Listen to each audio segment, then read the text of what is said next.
வேடசந்தூர் அருகே கெட்டியப்பட்டியில் உள்ள ஸ்ரீ விநாயகர், கதிர் நரசிங்க பெருமாள், பாப்பாத்தி அம்மன், பெரியாண்டவர் ஆகிய தெய்வங்களுக்கு அஷ்டபந்தன கும்பாபிஷேகம் நடைபெற்றது.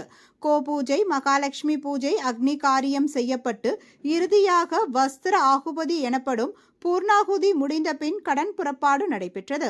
கோவிலை வலம் வந்த கடன் புறப்பாடு 9:30 மணியளவில் கலச கோபுரங்களுக்கு சிறப்பு பூஜை செய்த பின் கோபுர கலசங்களுக்கு புனித நீர் தெளிக்கப்பட்டு பக்தர்களுக்கு தீர்த்தம் வழங்கப்பட்டது. மேலும் யாக வேள்வி பூஜைகளை குண்டாம்பட்டி குமாரசாமி குருக்கள் வேத மந்திரங்கள் முழங்க வேத பாராயணம் செய்து கும்பாபிஷேகத்தை நிறுத்தி வைத்தார்.